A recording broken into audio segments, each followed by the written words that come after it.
témoignage de Jean-François Alison. J'ai commencé par être théologien et j'ai été formé à la faculté de théologie protestante de Strasbourg qui cultive, comme toutes les facultés de théologie chrétienne, protestante ou catholique, une sorte de rigueur rationaliste héritée du XVIIIe siècle. Et moi qui venais avec une demande d'expérience spirituelle ou une demande que j'avais vécue en paroisse, j'ai été complètement déstructuré par ces études. Et donc j'étais très heureux, il y a 20 ans, de découvrir votre livre sur le symbolisme du corps humain. Et donc ça m'a ouvert une grande porte parce que je me suis rendu compte qu'on pouvait faire un approfondissement de l'hébreu dans une toute autre dimension que celle que j'avais apprise à la faculté. Et donc ça m'a ouvert un grand chemin de respiration. Et par ailleurs, dans la suite, je n'ai pas pu matérialiser ce chemin que vous avez fait, parce que je n'avais pas de communauté avec qui je pouvais partager ça. Et donc je me suis tourné vers Jung, qui m'a donné les moyens de faire une recherche spirituelle assez différente, mais dont finalement le but est relativement parallèle au vôtre, je crois. Et moi je dois beaucoup à lui aussi. C'est ce que j'ai cru comprendre oui, bien sûr, en relisant le début de ça. Oui, bien sûr. Bien sûr. Oui. Et c'est d'ailleurs des questions que je voulais vous poser à ce propos dans la suite. D'accord. Mais quand vous dites que ce rationalisme est arrivé au XVIIIe siècle, il est arrivé avec la scolastique au XIIIe siècle, bien avant. Hein. Oui, certainement, mais à cette époque, il y avait quand même la possibilité d'une grande expérience spirituelle dans le cadre ecclésiastique. Encore. Oui. Et cette expérience-là, petit à petit, a été disparue. Oui, ça, hélas.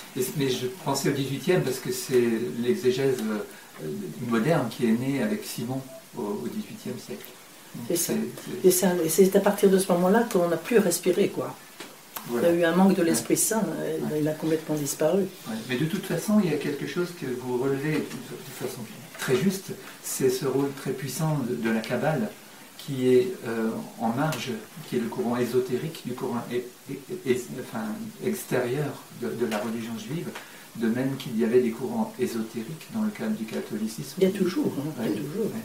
Et je pense que vous faites un lien avec ces deux. Seulement l'institution a très peur de ces courants ésotériques, vous comprenez, extrêmement peur. L'expérience intérieure est destructrice pour les cadres dogmatiques. Hein. C'est pour ça que ça a été tout à fait étonnant que Jean Moutapa, qui est le directeur du département de spiritualité chez Albin Michel, m'ait appelé un jour, parce que toutes ces grandes maisons d'édition, elles sont dans la ligne du parti, si je puis dire. Et il a fallu vraiment une qualité de cœur de cet homme, Jean Moutapa, pour que lui comprenne qu'il y avait autre chose derrière. Et c'est comme ça qu'il m'a appelé et que mon livre a paru chez Albin Michel. Et là, ça l'a sorti de la collection ésotérique. Et c'est pour ça que ça a été beaucoup plus lu à droite et à gauche. Sans ça, c'était cantonné dans l'ésotérisme. Et tous les bons chrétiens ne lisaient pas, naturellement. Alors je suis très très touchée de ce qu'il a fait, cet homme-là, parce qu'après il m'a demandé d'autres livres, et c'est comme ça que j'ai pu m'exprimer. Parce que moi, quand j'ai écrit le symbolisme du corps, j'ai cru que c'était mon seul livre. Je disais ça, puis après c'était fini. Et puis quand j'ai vu que vraiment on attendait autre chose, ça m'a permis d'écrire tout ce que je pouvais écrire après. L'aventure a commencé avec vraiment cette ouverture du cœur de cet homme. Hein. Ça a été étonnant. Il y a une chose que j'ai toujours eu du mal à comprendre dans vos écrits, c'est ce que vous appelez le féminin intérieur. Parce que moi, en tant qu'homme, je comprends très bien que je puisse rencontrer une part de féminin en moi, mais j'ai un peu de mal à comprendre ce que peut vivre une femme à ce niveau-là, parce que son féminin, elle l'a, elle n'a pas besoin d'aller le chercher. Alors, je sais pas. Mais il ne faut pas que vous confondiez le féminin avec l'anima de Jung. Oui. Et vous êtes trop... Là, j'ai un peu peur que vous soyez un peu trop dans la confusion. Parce qu'animus et anima de Jung, c'est en complémentarité du fait que nous soyons hommes ou femmes, vous comprenez? Et ça reste sur un plan psychologique, beaucoup. Tandis que le féminin de l'être, c'est tout à fait autre chose, ça va beaucoup plus profondément. Si vous voulez, je vais vous donner, je vais partir de la physique quantique d'abord. Les physiciens aujourd'hui disent que tout morceau de matière, n'importe lequel, est fait d'un assemblage d'états dont un seul est observable. Et tout le reste, c'est un vide qui contient des énergies potentielles en quantité immense et qui ont dans leur noyau l'information de leur devenir. Eh bien, c'est la même chose en l'homme. Il y a une part de nous qui est observable, même par nous-mêmes, n'est-ce pas? Et puis une immense partie de nous que nous ne connaissons pas. C'est l'autre côté de l'homme, de tout être humain, qui n'a jamais été une côte, mais qui est justement cet autre côté de nous. Et c'est dit dès le premier verset de la Genèse, quand Dieu crée les cieux et la terre. Alors la terre, c'est l'observable. Les cieux, c'est une immensité, et le Christ le dit, les cieux sont à l'intérieur de nous, n'est-ce pas? C'est une immensité à l'intérieur de nous qui est plein une poussière d'énergie, le mot poussière va être prononcé un peu plus loin, une poussière d'énergie qui sont encore à l'état potentiel, mais que nous sommes appelés à aller chercher pour les intégrer et les devenir. C'est ça le féminin de l'être. Et c'est pourquoi lorsqu'il est dit que Adam est créé mâle et femelle, c'est très très secondairement monsieur et madame. Oui. Vous comprenez, c'est vraiment, moi, Annick, bien sûr je suis femelle sur le plan anatomique, mais je vais devenir mâle si j'épouse, si je pénètre, si je me souviens, parce que le mot mâle, c'est le verbe se souvenir, si je me souviens de cet autre côté de moi, et si je vais épouser ce féminin de l'être. Alors qui est appelé Isha dans la Bible en tant qu'épouse, mais qui est aussi appelée la Adama en tant que mère. C'est pourquoi vous avez de nombreux mythes où il est demandé à l'homme d'épouser sa mère, comme dans Édipe. Alors là, le mythe d'Édipe prend une autre dimension quand on le lit comme ça, justement, parce qu'Édipe va épouser son féminin intérieur, justement. C'est ça, le féminin intérieur. C'est vraiment cette part de l'être qui est inconnue encore, mais qui va nous jouer des tours dans la vie, parce que tout ce monde animal qui est à l'intérieur de nous va jouer à notre place tant qu'on ne l'a pas nommé. Et on croit avoir un acte libre en prenant telle décision, alors que c'est tout simplement une petite bestiole à l'intérieur de nous qui joue à la place. C'est donc extrêmement important d'être conscient qu'il y a en nous, alors ce qu'on va appeler l'inconscient maintenant. Voyez-vous, les sciences humaines arrivent petit à petit à ça, avec la notion d'inconscient. Mais c'est quelque chose d'immense à l'intérieur de nous, justement. Et c'est cela que le Christ va chercher lorsqu'il descend dans les eaux du Jourdain. Il va aller voir la totalité des énergies potentielles qui sont en l'homme, le grand Adam, et toute sa vie publique va être la rencontre avec ces monstres des profondeurs qui vont s'exprimer à travers la cécité, à travers toutes les maladies. Et le Christ descend dans les enfers de l'homme à ce moment-là. C'est une chose que nous ne voyons pas, mais qu'il faut que nous entendions. C'est pour ça que le Christ dit tout le temps que celui qui a des oreilles entende. Parce que c'est pas simplement une pichenette, lève-toi et marche, c'est vraiment descendre dans les enfers de l'homme. C'est ça ce qui est appelé dans les différentes traditions, et dans la nôtre aussi, baptême de feu. Baptême de feu, c'est ces noces avec nous-mêmes. Et c'est ça le féminin de l'être, vous voyez. C'est cet autre côté de l'homme avec un grand H, qui est un potentiel qui demande à être épousé. Vous savez, je me suis trouvée il y a quelques années devant 200 personnes environ, des directeurs de collèges chrétiens. Et je leur ai dit, est-ce que vous croyez que c'est en enseignant le grec, le latin, les mathématiques, etc., que les enfants qui sont là devant vous réalisent le potentiel qui est en eux? C'est évidemment pas avec ces sciences-là. Donc il faudrait que vous leur appreniez justement à reconnaître en eux cet autre côté d'eux-mêmes, parce que lorsque cet autre côté n'est pas épousé, il se traduit en violence. Parce qu'il a une vie autonome, d'ailleurs les sciences humaines le disent, n'est-ce pas? Il a une vie autonome, et il se retourne alors en maladie, ou bien en violence à l'extérieur. Il ne faut pas s'étonner que tous ces jeunes à l'heure actuelle expriment une telle violence, n'est-ce pas? C'est parce que personne ne leur a dit, on leur enseigne de tout sauf ça, qui est l'essentiel, c'est d'aller épouser leur féminin intérieur. Ça correspond tout à fait à la déclaration sublime. dire l'expérience de l'inconscient chez Jung. Voilà, c'est ça, Et c'est tout à fait ça. C'est Il le dit en univers d'autres. infiniment vaste qu'on découvre Tout à peu à fait. peu.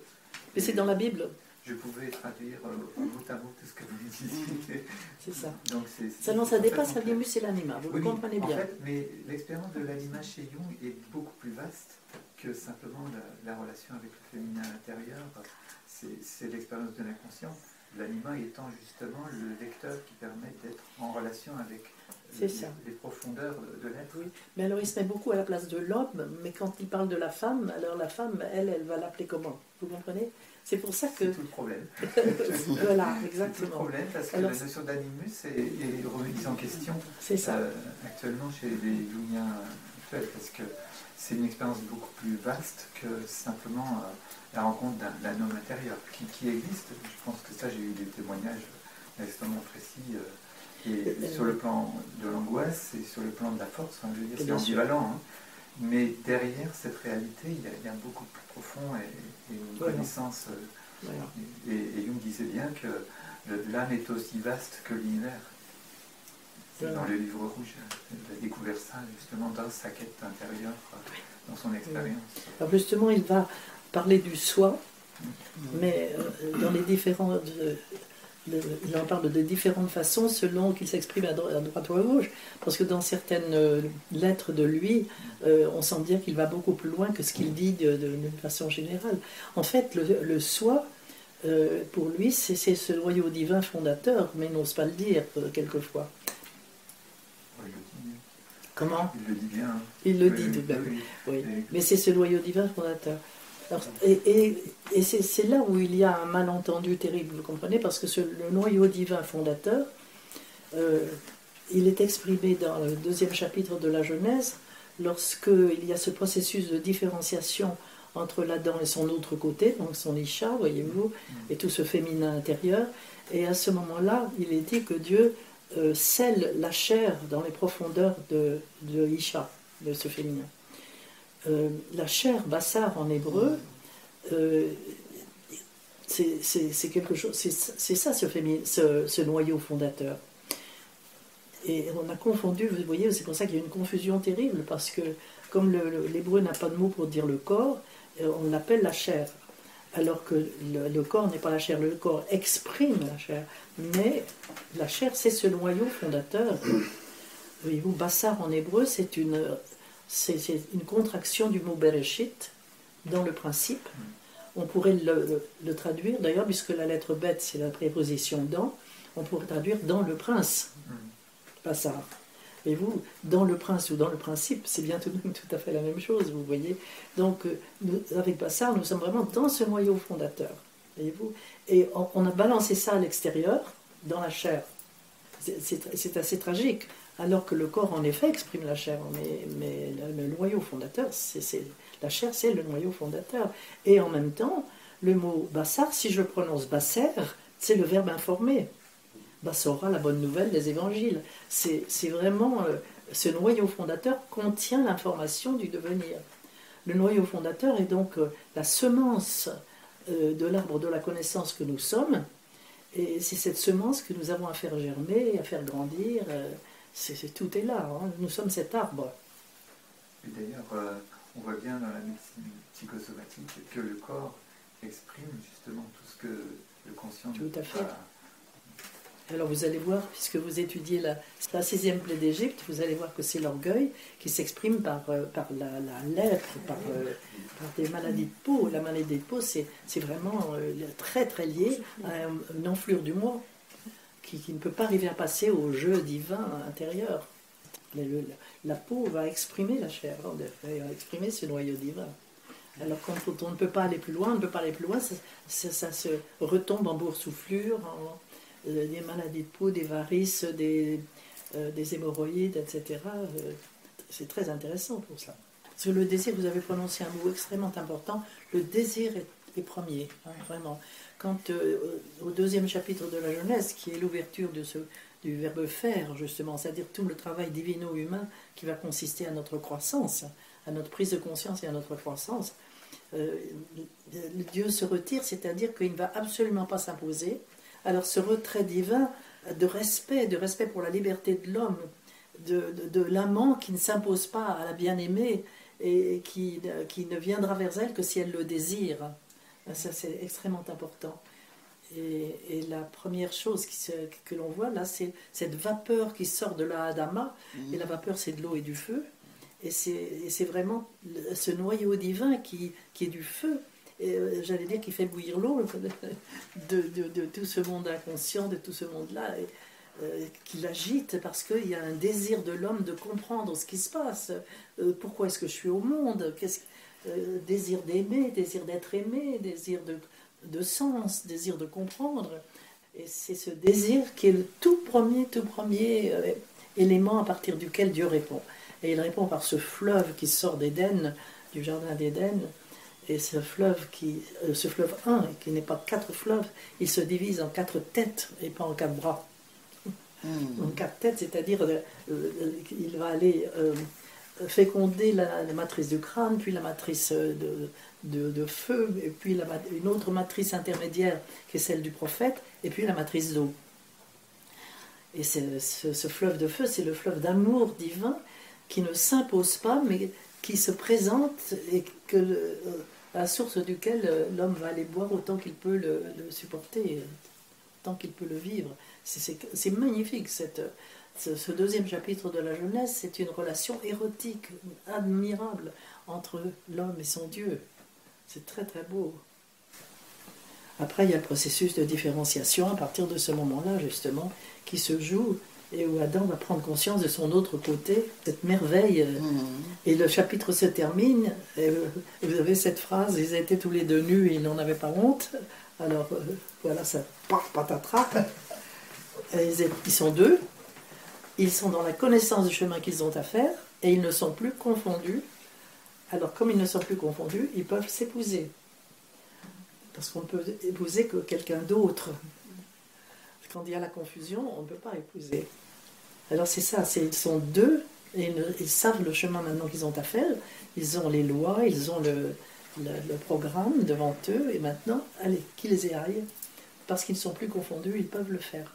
Donc à partir du moment où je prends conscience qu'il y a moi, Annick, ce que je connais de moi, mais qu'il y a un monde fou qui est à l'intérieur de moi, et qui la plupart du temps joue à ma place quand je ne suis pas attentive, à partir de maintenant, je peux aller épouser cet autre côté de moi et nommer les différents animaux, n'est-ce pas, comme Dieu demande à Adam de nommer les animaux qui sont à l'intérieur de nous.